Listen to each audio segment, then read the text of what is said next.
Alors maintenant que nos pistes sont prêtes à être mixées, eh bien qu'est-ce qu'il va falloir faire pour commencer? Eh bien pour commencer, on va régler le volume de chaque piste. Je vais commencer par la piste 1. Je vais la mettre en solo ici, ma piste 1. Voilà, il n'y a plus que celle-ci qui est sélectionnée. Et pour régler le volume de cette piste-là, il va être nécessaire que j'entende le son de cette piste-là en boucle. Mais comme vous pouvez le constater, eh bien il y a des moments où la piste parle et des moments où elle ne parle pas, des moments où elle parle et où elle ne parle pas. Elle ne parle pas en continu. Alors, pour la faire parler en continu, c'est assez simple. On va utiliser ce petit outil ici, là. Vous voyez, cette petite boucle avec ces petites flèches qui tournent en boucle. Ça fait apparaître, vous avez vu, une zone jaune ici dans la timeline. Cette zone jaune-là, vous pouvez la déplacer où bon vous semble. C'est en fait, si vous voulez, la zone dans laquelle le son sera lu en boucle. Ça vous permet de pouvoir régler votre son sans avoir à constamment réappuyer sur play, pause tout le temps. Donc une fois que c'est fait, vous appuierez sur pause et vous ouvrirez évidemment votre table de mixage ici. Je la fais apparaître, moi elle est au-dessous. Voilà, vous voyez bien votre piste 1 qui s'appelle Monstre, qui est orangée comme ça. C'est bien elle. J'appuie sur pause et je regarde ce qui se passe au niveau du vumètre parce que pour l'instant c'est ce qui va nous intéresser. Ha ha ha, c'est un joli nom, cela. Ha ha ha. Et que viens-tu faire ici? Ha ha ha, c'est un joli nom, cela. Ha ha ha. Et que viens-tu faire ici? Alors, ce que je remarque quand je regarde le vumètre, c'est que généralement, mes crêtes, c'est-à-dire que les endroits où le son monte le plus haut, donc est le plus fort, si on regarde ces crêtes-là, donc ces moments où le son atteint son maximum, eh bien on s'aperçoit qu'on est entre 6 et 15. Et en fait, finalement, il y a une norme qui veut que pour qu'une voix soit bien enregistrée, on va dire qu'elle soit claire, audible et qu'elle puisse ensuite être traitée, eh bien on va tolérer des crêtes allant jusqu'à moins 18 dB. Genre, moins 18 dB, c'est vraiment la norme. Donc évidemment, ça peut monter un petit peu au-dessus, ça peut monter jusqu'à 15, ça peut descendre évidemment un petit peu plus bas, mais on va dire que c'est aux alentours de 18 qu'il va falloir se trouver.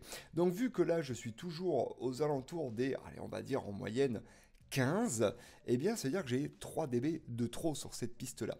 Donc, qu'est-ce que je vais faire? Je vais utiliser mon curseur, ici, mon curseur volume, et je vais descendre. Vous voyez la petite case dB. Je vais descendre jusqu'à environ, alors peut-être pas jusqu'à moins 3 dB, parce que je pense que ça va être un petit peu radical, mais je vais être aux alentours de moins 2,5. D'accord? Et on va voir ce que ça donne. On va voir si mon vumètre monte un petit peu moins haut. Ha ha ha, c'est un joli nom, cela. Ha ha ha. Et que viens-tu faire ici? Ha ha ha, c'est un joli nom, cela. Ha ha ha. Alors vous voyez qu'il y a une crête qui monte encore au-dessus, hein. Elle monte jusqu'à 15-12, mais on va dire que l'ensemble du son, la moyenne du son, reste aux alentours du 18. Et c'est ça qui va m'intéresser. Évidemment, vous ne pouvez pas avoir un son qui est tout le temps à 18, tout le temps à 12, tout le temps à 6. C'est pas jouable, hein, sauf si c'était une seule note de musique et qu'on arriverait à tenir pendant un temps donné. Là, c'est une voix, donc forcément, il y a des variations. Mais là, on voit bien que le 18, il arrive à le tenir régulièrement. On va faire le même travail pour la piste numéro 2. Donc, je la mets en solo. Celle-là, évidemment, j'enlève le solo sur cette piste-là. Je vais sélectionner une zone sur laquelle elle va pouvoir travailler en continu. Donc, on va prendre la zone qui est juste devant. Je la rétrécis, hein, cette petite boucle. Sinon, ça va être compliqué. Et on va voir ce qui se passe. Bonjour, moi je m'appelle Johan. Bonjour, moi je m'appelle Johan. Bonjour, moi je m'appelle Johan. Donc là, on voit que elle, à contrario, est plus basse. Elle n'est pas à 18 dB, elle est plutôt aux alentours de 21. Donc du coup, 18-21, allez, je vais peut-être pas monter de 4 évidemment, mais je vais peut-être monter de un petit 1,5 quand même. D'accord, on va voir si ça change un peu. Bonjour, moi. Donc là, elle est montée trop, elle monte jusqu'à 15. Donc peut-être 0,9 dB. Bonjour, moi je m'appelle Johan. Bonjour, moi. Donc là, elle reste aux alentours des 18 dB, comme la première, et ça, c'est vraiment chouette. Alors, la musique de fond, elle, La musique de fond, maintenant que mes deux voix sont calées, on va dire, l'une à l'autre, la musique de fond, comment elle va réagir sur ma piste? Alors là, maintenant, je vais plus mettre une boucle, je vais laisser les voix se répondre et je vais écouter la musique derrière. Bonjour, je m'appelle Monstre. Donc là, on s'aperçoit évidemment que la musique est beaucoup trop forte, elle passe au-dessus des voix. Donc ce que je vais faire, moi, ma petite stratégie, c'est que je vais repartir sur ma table de mixage. Et je vais repartir sur ma table de mixage et je vais mettre cette musique de fond à 0, d'accord? Je vais l'éliminer au maximum. Et par contre, ce que je vais faire, c'est que je vais la faire rentrer progressivement et je vais attendre le moment où cette piste musicale commence à me gêner, c'est-à-dire à partir du moment où elle commence à passer un petit peu trop sur les voix, pour voir jusqu'où je peux monter. Bonjour, je m'appelle Monstre. Et toi?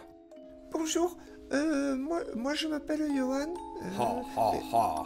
Là, c'est C'est trop. un joli nom, Là, cela. voilà, là, voilà. Déjà, là, il Ha, faut ha. que. Là, je suis en train de tendre l'oreille pour aller écouter mes voix. C'est que c'était un petit peu trop. Mais juste avant, c'était pas mal. Donc, je pense que on est plutôt aux alentours, vous voyez, de moins 23 dB. Je pense qu'à moins 23 dB, on a quelque chose de cool. Bonjour, je m'appelle Monstre. Et toi? Bonjour, moi je Alors là, vous voyez, la musique, elle est bien là, elle est bien présente. On peut bien entendre toutes les notes, on peut entendre les instruments et l'intention de la musique derrière. Et on peut entendre aussi très clairement les deux voix. Alors, est-ce que les deux voix, maintenant, j'ai bien fait mon mix entre les deux voix? Parce que des fois, bah, on peut se tromper, évidemment. Mais là, quand j'entends les deux voix, eh bien, il n'y a pas de problème. Il n'y en a pas une qui est plus forte que l'autre, d'accord? Elles ont évidemment deux tessitures absolument différentes. Il y en a une qui est plutôt grave et l'autre qui est plutôt aiguë. Mais en termes de volume, elles me paraissent équilibrées. Donc du coup, si c'est équilibré, c'est que bah, votre deuxième partie du mixage, elle est bonne.